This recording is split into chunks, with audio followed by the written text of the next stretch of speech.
Welcome to the Profitable Painter Podcast. The mission of this podcast is simple: to help you navigate the financial and tax aspects of starting, running, and scaling a professional painting business. From the brushes and ladders to the spreadsheets and balance sheets, we've got you covered. But before we dive in, a quick word of caution. While we strive to provide accurate and up-to-date financial and tax information, nothing you hear on this podcast should be considered as financial advice specifically for you or your business. We're here to share general knowledge and experiences, not to replace the tailored advice you get from a professional financial advisor or tax consultant. We strongly recommend you seeking individualized advice before making any significant financial decisions. For painters, and today I'm here with Martin Morgan. Martin is the general manager of Pro Painter Websites. He has 20 plus years of experience in marketing and events and a degree in broadcast journalism from Syracuse University. Martin has a passion for helping small businesses succeed. One of his favorite things to do is to cut through all of the marketing jargon and help small businesses understand how to make the best decisions on leveraging the web to grow their business. Welcome to the podcast, Martin. Thank you, Daniel. Excited to be here. A longtime fan of the podcast, a longtime listener. So excited to be here with you today. Yeah, I'm excited to have you. I'm really interested in digging into this topic today, which is maximizing the impact of your web presence on a shoestring budget. And we talked a little bit before the podcast, and you basically laid out these 4 different phases of what painting businesses have for how to approach their marketing. And I really like that idea. So I'm excited to get into it. But before we get into that, could you just kind of give the listeners like kind of your background and where you're coming from? Absolutely, Daniel. I'll expound a little bit on the intro that you gave there. As mentioned in there, 20 plus years in marketing, had done some events for a while, really loved that aspect of it. And part of what I really enjoyed was pulling people together and having discussions around challenges and issues that they were dealing with, but also helping businesses succeed, and kind of found an opportunity to work in marketing through marketing events and then small businesses. And most recently, before coming on board here with Pro Painter Websites, is focused on HR type issues. So I know that's a huge thing for everybody as far as hiring and finding good people. And what I tried to do there was help people understand how we could help them largely in that pursuit with that organization, and had the great opportunity to come on board with Pro Painter Websites. And for me, a lot of it's about marketing, and it's helping those small businesses, the painting contractors who don't have the knowledge or understanding of how marketing works, get a better feel for what they can do. And as you mentioned, as we talked about briefly, just depending on where they are, what phase they are in their business, especially early on, so that they can make good decisions on how to handle those things. Yeah, absolutely. Let's dive into the first phase that you have here. And I like the way you frame this, because you basically frame it with, let's say you're a painting contractor and you only have time available. So you don't have a lot of money just starting out, but it's kind of limited on how much time you have. So what are some things that a painting business owner could do in that situation to improve their marketing? That's one of the more challenging times in the evolution of a business, is that new entrepreneur who's really starting the business. In most cases, they're the ones that fit into this phase. They've started the business. They're doing a lot of the work, and time is of the essence, but you've got to do something to try to start getting the word out about your business. And really for that business owner, spending a good amount of time on their Google business profile is really the way that they should go, and that I would definitely recommend. That's the very fundamental piece of where you are online. So you want to make sure you've got a Google business profile, make sure you've built that out to the full extent that you can. Go through that list of things that Google asks you to fill out, and fill out every possible thing that you can. Things like a description, you want to make sure you've got that. Make sure you've got your service area covered. That's really important as well. Services, other services that you provide, if it's most likely you're a residential painter, house painter, Google's not great with service area businesses, which is a challenge for painting contractors because you're a service area business. You don't have a brick and mortar where everybody comes to do business with you. You cover a wide service and you go to people's homes or businesses, if you're commercial, to carry out your services. So Google struggles a little bit with that. So you got to help them out by filling out all this information to make sure that that they know who you are and where you are, and so that you can be found when people are looking for the services that you provide. You want to give yourself, your business, the best opportunity to be found. So that Google business profile is really the key piece of that. And then the other thing I would add on that, with limited time, to the extent that you can, asking for reviews and responding to reviews would be the other thing I would say, in addition, that you would want to use that limited time for, because reviews, your Google business profile can be what gets you found, but reviews are really what get you chosen. So when people look and they find painting contractors, or they're looking for a house painter, reviews are super important. So they might find you in the consideration set, but if you don't have good reviews, they're going to be less likely to make that call to ask you to give them a quote, or just start the conversation where you can win their business. Mm-hmm. And so getting your Google business profile filled out, getting reviews, is this more important than a website, or on par with a website? Should they prioritize this first, or should they get a basic website first? And that's a great question, right? Here's the guy from Pro Painter Websites talking about how important the Google business profile is, and you're making me answer the difficult question. Yeah. I would say in this phase, most likely the answer is yes. Because of the value that Google puts on that Google business profile, and especially reviews, that's where you can probably get the most bang for your buck early on with your limited amount of time. Mm-hmm. Okay, so we talked about the Google business profile, the website. Is there anything else at this phase, if you have some time? Anything else we should focus on if we've knocked out? Okay, I got my Google business profile filled out completely, got some reviews, maybe have a basic website. Is there anything else that we could do at this level? Yeah, I think as depending on where you are from a time standpoint, kind of to your point, Daniel, this is where you can do some web work, and most likely that's going to be you yourself trying to build out some sort of website, because here in this phase, you don't really have the money to pay somebody else to do it. So you can establish a website. It could be fairly basic, but there's a bunch of good tools out there now that you can work with. The other potential thing is we start to think about social media here. The challenge is, what happens is that for some business owners, especially early on, entrepreneurs, you think about all these things and then you become too spread out amongst all of these things. And by doing that, what you end up doing is you're diluting your ability to make a difference, to make a real connection or a real impact in helping your business. What I usually encourage people to do is find the one thing or two things that you can really spend time on and focus on that. So if you do have some time and you can work on a website, then focus on making your website as good as it can be based on your time that you have to spend on it, instead of diluting that over, 4 other social media platforms. However, if you say, look, we're in the painting business and we have great images of the work that we do, so I want to dive into Instagram, that's also okay. And that can be beneficial for you. And you can have a great Instagram profile, post fairly frequently, but if you're not going to be able to put the consistent time and effort into it, it doesn't help you to try to get that started. So I think from that standpoint, it's, find another, if you've got the time, find another thing that you either love to do, you enjoy to do, it's fun, or you like to be involved in, and put your time toward that. Part of the challenge with social media, and we come across this sometimes with customers or just other painting contractors, is some business owners feel like, oh, if you just set up your profile and you post something, you're just going to get a whole bunch of followers. And that's not how it works. Building a social media following is a lot of work.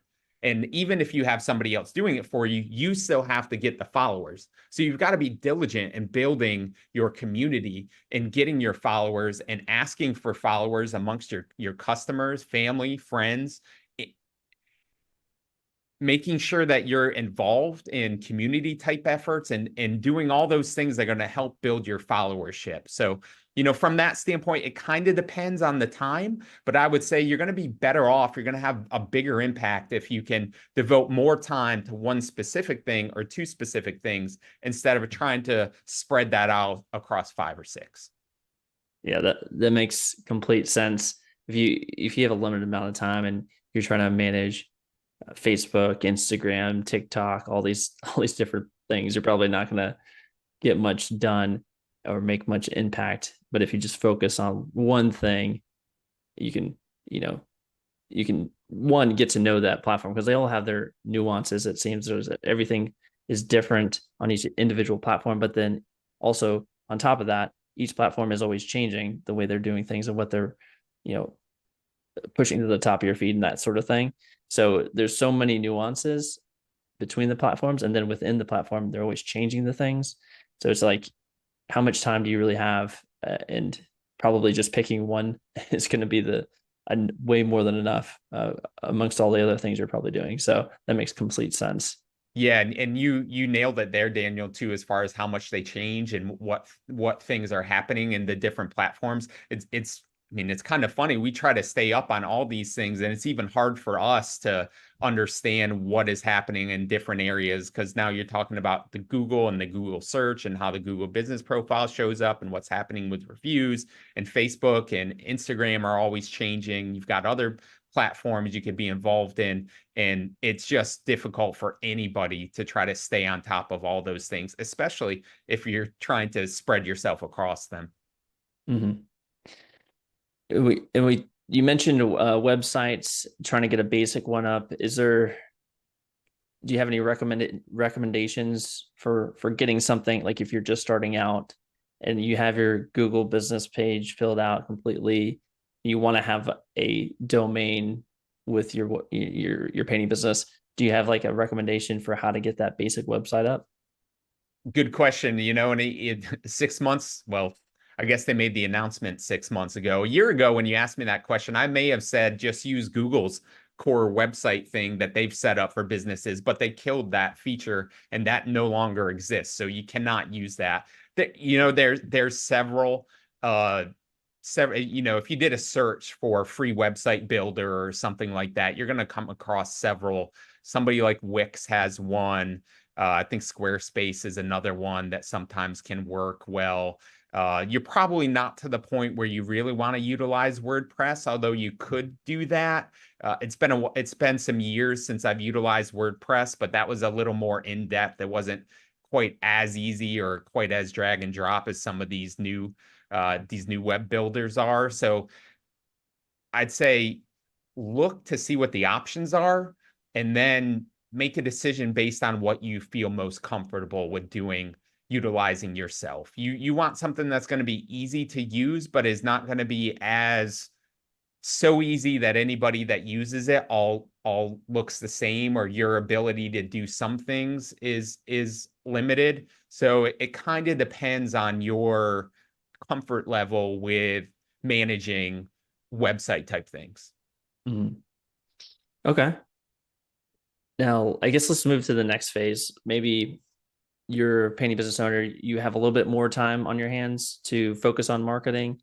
You're not as rushed as just starting up the business. You maybe been around for a little bit longer and you've delegated, some of your tasks that you have on your plate to you have a couple of crews going on. And so you have some time to really focus on the marketing. But maybe not so much, cash in the bank still at this point. So what would you recommend someone in that scenario, if they have a little bit more time on their hands, but not as much cash? Yeah, at this point, I would say if you're making the transition from where you had less time and you haven't built a website yet, this is the place where you would definitely want to make sure you've got a website in place.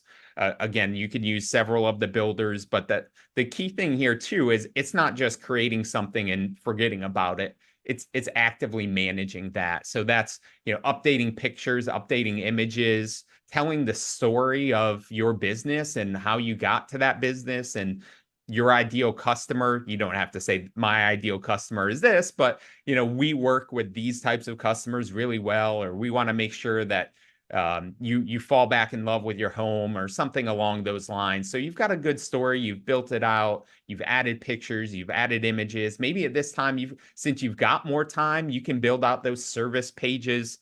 Service pages are really important to highlight all the services that you have, so you can do a little bit more of that work. So you're moving from maybe what was a 1-page, 2-page website into something that's more 5, 10 pages, because you're now building these additional pieces into that. So this is definitely where that website comes in. And also, depending on how much time you have, this is again where you would get more involved in social media. So maybe you've built your social media profile, you're posting once a week or something along that line. And now you've got an opportunity where you can increase that. Maybe you can post 3 or 4 times a week.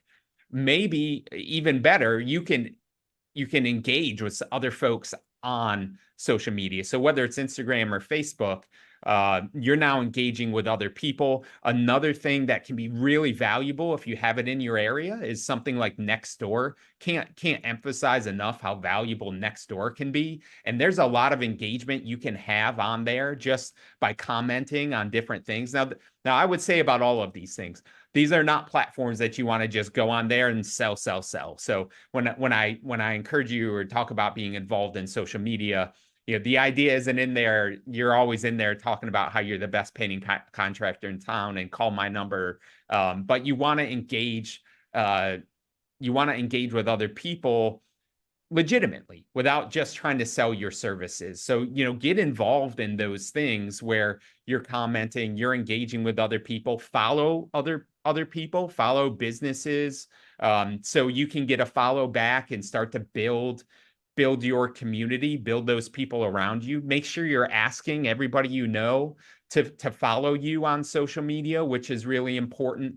One of our account managers, he does a really good job. What he encourages our customers to do is he says, at night, that 10 minutes before you go to bed or something like that, like go on Facebook, like some things, follow some people. If you're still able to, comment on some things. Just spend that 10 to 15 extra minutes a day where you're engaging with other people. You're not trying to sell. You're not specifically trying to get people, in through saying, "Hey, we're the best." But you're really trying to engage with other people in the community, and that can be just a great way to build that followership. A lot of what I always like to say when it comes to social media is you're trying to educate and engage people. Because then what happens is when they need to get their home painted, they're going to remember that you were the one that talked about how important it is to use specific types of paints in specific types of rooms, or how you want to make sure that if you're painting your cabinets, you want to use this sort of technique or do these types of things. People will remember that, and they'll follow and they'll stay in touch with you, in tune with you on social media, because you've helped them, you've provided value to them. So be that painting contractor that's providing value that people look at as, oh, they've really helped me with all of these things. And you're going to greatly increase your chances that you're going to be the one that they call when they need that type of work. Mm-hmm. Yeah, you mentioned Nextdoor, and I've heard a lot of folks have a lot of success with that, like going into those groups and like you said, providing value or just participating in their communities. But then once, somebody asks about a painter, either saying, hey, this is something I do, or best case scenario, someone's already referring you. I think I was talking to a painting contractor, and they actually encouraged their customers to make a post in Nextdoor with like a picture, like, and they gave them, a discount or something like that by just kind of saying, hey, I got this done by ABC Painting, and they did a great job, and just making that post in Nextdoor. Or even Facebook groups. Sometimes there's these Facebook groups by communities, and just getting in and being like the person that's being referred can be like huge. And just and like you said before, like just owning one one of these things. You don't have to do all of them, but just figuring out one of these things. Because, you know, one neighborhood might be really big on Nextdoor, where another neighborhood might have a Facebook group, but getting into those and being the referral person, or the person that's being referred for painting, could be huge. Yeah. And do you have any thoughts on the use of Facebook business accounts versus using Facebook personal accounts? Yeah, and that's a good question as far as the Facebook accounts. It can be a little tricky because for your business to be recognized and to really build a following, then you want to make sure you've got a business account and you're utilizing a business account from that standpoint. It kind of depends. Like the reason I say that, and you know, for many of these things, there's no absolutes. Like your point, Daniel, about Nextdoor can be great, Facebook can be great if you got community groups. That's true, and that's why there are no absolutes. You need to do the research to figure out what's going to work best in your market based on what is strongest there. And when it comes to business account versus personal account, I'd encourage you to take a look at it from, you know, what's my long-term goal? Am I early enough in this business that I expect to be involved for the next 20 years? And in some ways, I'm trying to build my brand because that's going to raise the business. In that way, engaging as an individual can be beneficial and not cause any sort of long-term damage. If your goal is, I'm going to be really engaged in this business for the next 3 to 5 years, and then I plan to be, you know, working on the business, a business owner, or maybe even just, you know, letting this business function successfully without needing my involvement, then you want to build the brand of of your business. So then you want to engage with people through the business account as well. So and Facebook can be difficult as far as what they like or don't like based on whether it's your personal account or a business account. They're getting a little more tricky about some of those things. So when you're thinking about how you want to engage, I would just encourage you to think, what's the long term here? How do I plan to do it? Because people aren't going to be upset to see a business interacting with others. You know, you can't do that wrong in most places, as long as you are interacting as again, like somebody who's trying to bring value and not just somebody who's trying to sell. Yeah, yeah, that makes sense for sure. Okay, let's go to the next phase. So let's say we have a painting contractor who does have some money to invest, and they want to kind of take their marketing to the next level. What kind of things do they have at their disposal at this point? Yeah, I think at this point, you've got some money, you can spend some money. I think this is where you start to look at potentially utilizing somebody to manage your website.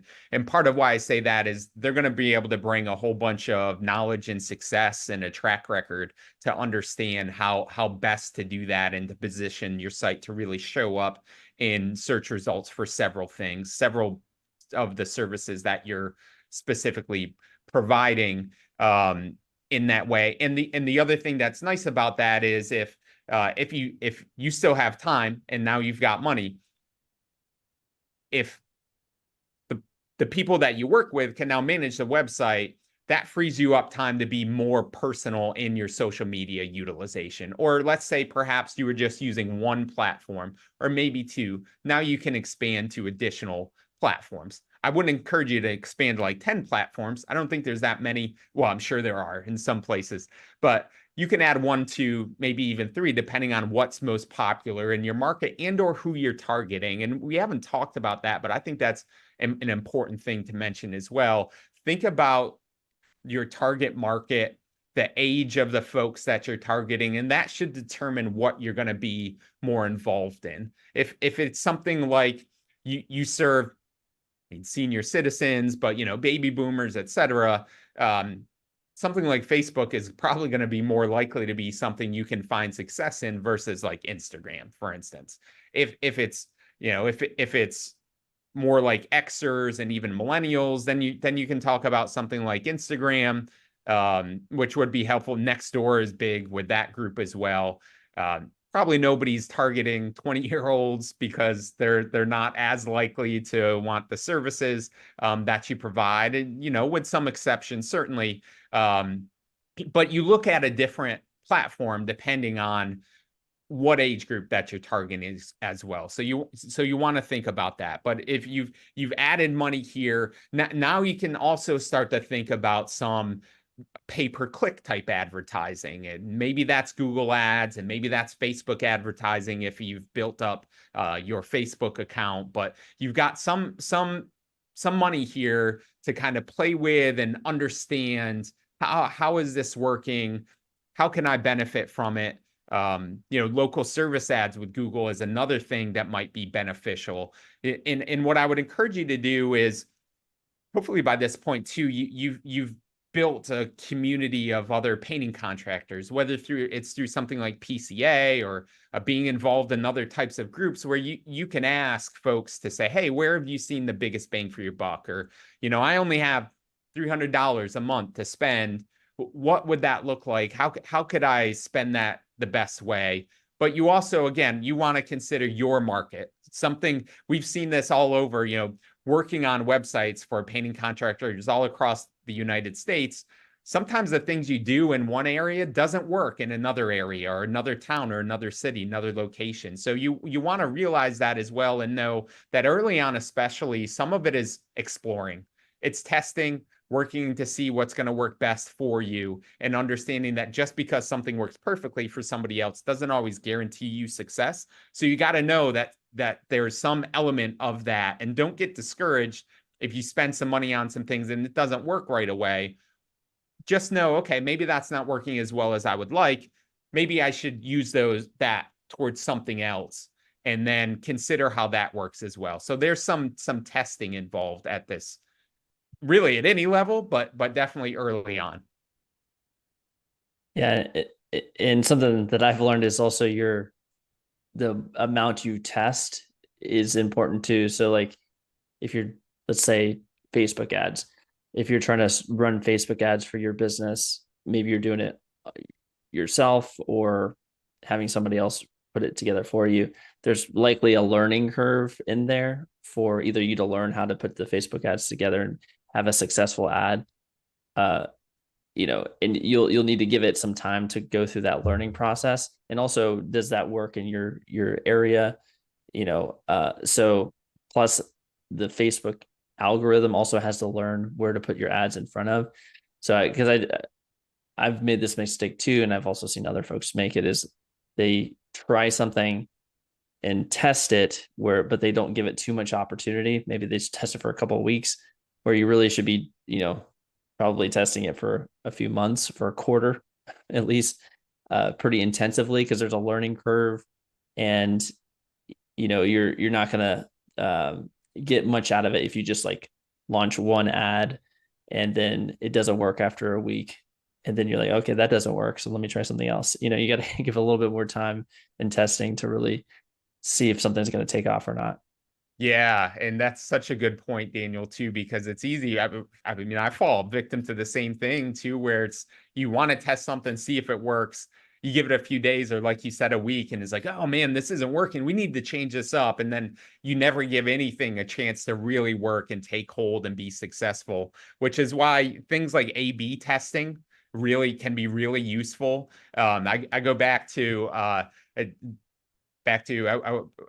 earlier in my career, I worked for a business journal, and we had this full direct mail campaign, which was run by the corporate office, and you had a champion, and then you had challengers to the champion. But a lot of what I took away from there is we were always testing. We had that champion, the one that produced the best results, but there were 2 or 3 that we were always testing within that direct mail to see if they could beat the champion, so that okay, now it's time to switch. And you may not be in a position, based either on your budget or your number of potential impressions, where you can test 3, 4 things at a time, but you can at least test 2 things if you wanted to, or start something, give it enough time to work. So like Daniel said, maybe that's a few weeks, maybe it's a couple months. Now, okay, we've seen what this thing can do. Now we want to try something different, but we want to do it reasonably. Let's run an A/B test and see if this new thing can match up to what we're seeing on the other thing. And with some platforms, you can do that in percentages as well. So you can say, hey, show 75% of this thing that I know works pretty well in 25% of this other one. And let's see how those numbers look at this point as far as advertising. And that really is, part of the challenge in this phase is once you step into the world of online advertising, there is so much give and take and testing and other things that are involved, that it can be a little bit tricky. But they're also building the interface, the user interface, and the knowledge base and all of those things much better than they were a few years ago, so that it is possible to jump in there and find some success fairly early and then try to build upon that and or test against that to better understand what's going to work for you. All right, let's move to the next phase, which is you have more money to invest, maybe, because the last phase you had a little bit of money. Now you have more money to invest and some limited time. What are some options for marketing in this scenario? Yeah, and think about this. You're the business owner. You've made this evolution, right? You started that business early on. You were working in it a ton. You had very little time. You've been able to hire somebody. You added more time, and you're still doing almost everything yourself. Now, in addition to the time, you've made some money, so you're able to make those investments in some of the things. And now you've really got to the point where your operation is stronger and you have more happening. So you've got more money and you probably have less time because you're dealing with many more issues or challenges or other things that are happening in the business. Or maybe you're just investing in yourself and making sure that you're growing your leadership skills or your business skills, or you're involved in business owner groups or some other sort of peer group system where you're really focused on guiding that business and being a visionary and or just making sure you're executing at a high level. And so you've got more money to invest, you've got less time, and this is where you either most likely outsource most of the things that you're doing in a positive way. The benefit of working, for instance, with somebody on ads that knows how to do ads is they've got, similar to what we mentioned about a website, they've got a history of success for knowing what works. And they can fairly easily move you into a program where you can see the same success that they've seen for others, and or they can take what you've built and make some tweaks, manage it so you're not having to manage things as much or as often. But you're really considering, okay, how can I do this? The alternative, of course, is that you say, I still want to manage this all in-house, and then you're either hiring somebody to do these things for you on staff or a contractor, perhaps, so you're outsourcing at a smaller level, but in a way that you have a little more control over what things are being done, or you feel pretty good about the success that you've built. And now it's just a matter of managing it, and you want to keep it in-house a little bit more. So you've got somebody who can go out and take pictures of work that you've done, or work with, others within the organization to highlight specific things. Maybe that's highlighting part of your crew. Maybe that's highlighting some of the things that you're involved with in the community, but they're thinking about those things. They can also write a blog for you on your website because it's part of what they do. They're making those posts on social media. They're responding to people. They're building out your following. They spend all day, every day, or maybe a part of the day anyway, thinking about, how do we build our community? How do we get a greater following? What things can we provide to the community that's going to make them more engaged in what we're doing online? So really at that point, it's you've built some things up, and now you're offloading that to other people who are going to either be either the experts, or they're more focused on how to do this, while you can run the business successfully and invest more in your ability to do those types of things. Mm-hmm. Yeah. So basically getting that team in place and focusing on that component of your business. So yeah, that makes sense. So we've covered, a lot of different things, getting your website squared away, getting your Google business profile, making sure you're getting reviews on Google, or just reviews in general on any platform really. and then social media, all the, Facebook, Nextdoor, Instagram. Are there any other things that we didn't talk about that we probably should add in there that we haven't covered yet? I would say there's always something else that can be added onto that, and when I think about the scope of what we're talking about, it's more around the lines of your web presence and the different places that you can own. There's some other things that go alongside that, but a couple of things that I would add that predominantly related to those things, those specific things, for something like reviews. I think we mentioned it early, but making sure that you're responding to reviews as well, wherever those reviews might be. And I always try to encourage people, if you get a not so good review, just remember that your response is more for the people that will see that in the future and less for the person that gave you the not so good review. I know it can be really challenging if you go through a walkthrough at the end of a job and nobody gives you any indication that they're unhappy, and they might say they're happy, and then all of a sudden you see a less than 4-star review on Google, and you're questioning like, what the heck? And you want to go on there and respond to their review in a negative manner. And that's human nature. What I would encourage you to do is, when you think about that and you respond to reviews, do it for the next person to see it, show what type of class and professionalism you have for them, but be sure to respond to reviews, whether you're doing that very specifically or you're working with somebody to make sure that they are doing it. The other thing I would say too, and I know I talked about the value of social media, and it's absolutely valuable. Same thing with Google. But I encourage you, when you think about these things, comparing those things to like a website, just, the website is really the only piece of real estate online that you own as far as what you can control, and it's your place to tell your story. Facebook and Google could decide tomorrow that they want to make huge changes or start charging every business $100 a month to be on the platform or something like that. So when you think about, we'll sometimes talk to painting contractors who will say, well, I'm on Facebook or I'm on Instagram. Why? I don't need a website. Okay. And I'm glad to hear that you're active on there. You're building a community that's working for you. But what if Facebook said tomorrow, we're going to charge you $100 a month just to have a Facebook business account?